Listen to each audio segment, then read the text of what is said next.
Ravi de vous retrouver sur le plateau de Tourisme TV pour cette édition 2017 d'IFTM Top Resa. Nous sommes en compagnie de Pascal de Izaguirre, président de TEI France et de Corsair. Pascal, bonjour.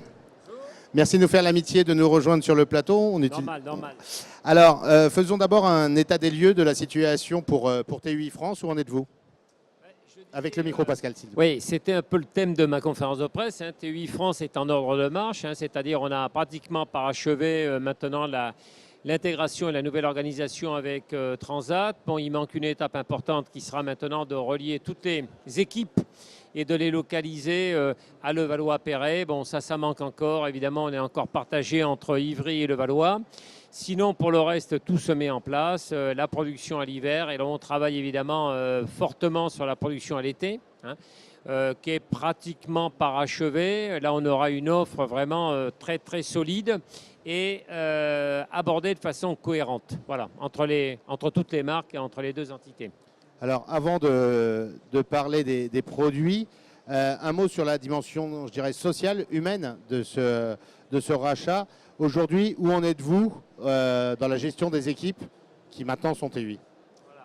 Alors, on a lancé la phase de plan de départ volontaire à la fin du mois de juillet. Donc, cette période est terminée. On a les candidatures qui se sont exprimées. Et donc, effectivement, les départs sont en train de s'échelonner. Donc, il y aura une vague importante de départs. C'était ce qui était prévu à fin septembre. Et je pense qu'à la fin décembre, on aura l'essentiel de départs qui seront constitués. Alors, ce n'est pas la période la plus facile, évidemment, parce qu'évidemment, il faut que l'organisation soit en place. Donc, l'organisation est un peu chamboulée. Les collègues voient des gens partir, etc. Bon, tout ça est un peu perturbant. Ce qu'on veut dire, c'est que malheureusement, effectivement, on sait que quand on réalise ce genre d'opération d'intégration, c'est une période inévitable. Ce qu'on peut dire et ce qu'il faut souligner, c'est que nous, on a fait ça dans le temps minimum de temps, puisqu'on a parfaitement respecté le calendrier qui était envisagé à l'origine, et ce sont les minimums légaux qu'on a utilisés. Parce qu'on sait bien qu'il ne faut pas rester trop longtemps dans ce genre de période. Ce qui est important après, c'est la dynamique. Et c'est pour ça que Top Resa, finalement, tombe très bien, parce que c'est septembre, on est dans cette phase, et ici, à Top Resa, on parle de business. Voilà, on parle d'offres, on parle de produits, on parle de clients, on parle de chiffre d'affaires, et ça, c'est très bien. Alors, on va aborder tout ça dans un instant. Juste une dernière question sur la dimension sociale. Il y a eu des petites interrogations concernant des personnes qui voulaient sortir de chez vous pour rejoindre leur ancien patron, soyons clairs, Patrice, retourner chez Patrice, qui maintenant dirige Alpitour. Donc, parlons-nous franchement, quel est l'état de la situation? Non, mais ça, je ne m'exprime pas sur les cas personnels. Non, c'est pas personnel, c'est juste globalement, il y a eu des rumeurs ou des informations qui ont circulé. Il ne s'agit pas de nommer des personnes ou de les considérer comme ça, mais la question c'est est-ce que oui ou non il y a une liberté? Qu'en est-il? Non, mais ce qu'il faut dire, c'est qu'on a un certain nombre de candidats volontaires, d'accord. Au départ, on ne peut pas laisser partir tout le monde, puisqu'on donne la priorité de toute façon aux personnes dont le poste a été supprimé.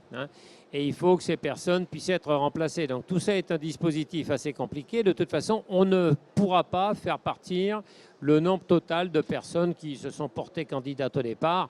Donc ensuite, il y a des règles, il y a des critères extrêmement précis. Et donc, on se contente de respecter ces critères. D'accord. Alors parlons maintenant justement des produits. Qu'est-ce qui s'annonce pour 2018, sachant que vous venez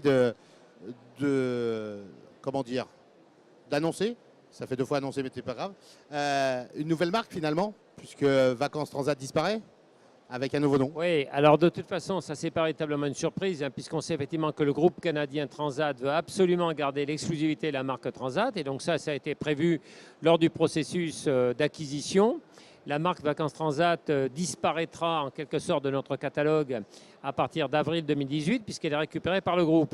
Et donc on a décidé que la production, l'offre Vacances Transat, qui étaient les circuits Vacances Transat, deviendront des circuits ou des tours TUI. Voilà. Pour le reste, on garde le look voyage, on garde les clubs Lookea. Et donc en fait, la marque Vacances Transat va peut-être disparaître, mais l'offre, ce qui fait l'ADN de Vacances Transat, sa production, son offre va être intégralement conservée et reprise sous les produits circuit TUI. Voilà. Alors vous êtes maintenant effectivement multimarque avec des noms ombrelles. Vous représentez toujours une vingtaine de % de l'ensemble du marché? Pas du tout, mon cher Fabrice. Il faut actualiser vos chiffres. Maintenant, c'est 30%. du marché du CETO. Alors, je vais reformuler la question si vous me le dites comme ça. Hein, j'ai la gentillesse de rappeler que vous avez une progression. Donc, je peux vous le dire. Bon, merci, voilà. Merci de me tendre la perche. Voilà. Non, effectivement, lorsque le dossier de fusion, enfin d'acquisition a été constitué, on était sur une part de marché combinée de 21% et maintenant nous sommes à 30%. Bon voilà, au sein du CETO, avec un point fort, vous le savez évidemment, ce sont les hôtels clubs, hein, puisque là on a 65%, donc les 2/3 du marché français. Ce qui fait qu'à l'été 2018, évidemment, on aura une offre d'environ 85 hôtels clubs entre les Lukea et les Marmara, dont une partie non négligeable de nos courriers. Vous le savez, ça c'est la spécificité Lukea.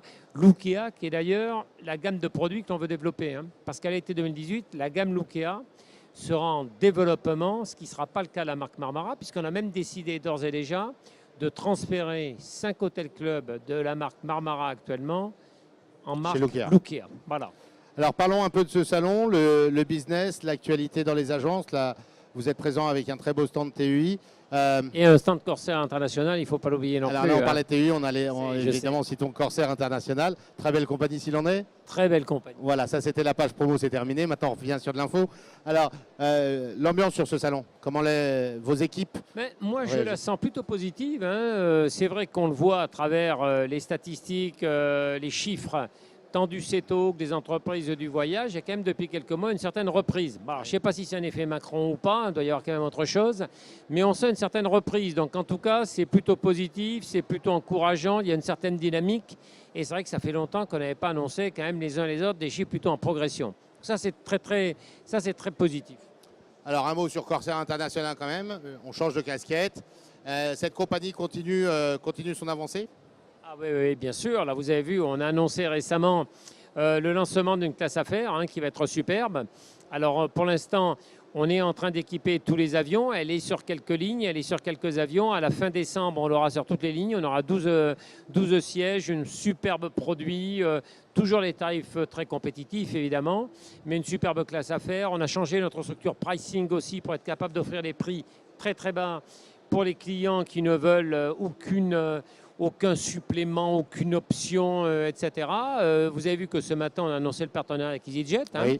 Donc ça, évidemment, c'est une très, très belle avancée. Alors, c'est quoi ce partenariat concrètement, justement? C'est simplement qu'on voit que EasyJet cherche à développer son trafic aussi en facilitant les correspondances, mais sans l'usine à gaz que constitue un hub, parce que tout ça est très complexe, c'est très, très coûteux, etc. Donc, EasyJet souhaite faire des partenariats avec d'autres compagnies.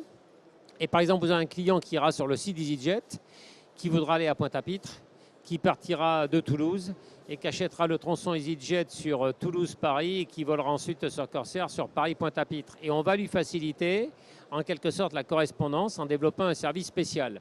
Soit ce service spécial sera développé par Aéroport de Paris, surtout que demain je vois Augustin de Romanet, président d'Aéroport de Paris dans d'autres circonstances, soit la compagnie, en l'occurrence nous réaliserons au service de nos clients, en leur faisant payer évidemment le coût de ce service, le fait de leur faciliter la correspondance entre le vol EasyJet et les vols en courrier de Corsair. Pour nous, évidemment, c'est une opportunité fantastique parce que compte tenu de la puissance de la marque EasyJet, quand vous voyez le nombre de clients qui vont sur leur site web, etc., ça va nous donner une exposition démultipliée.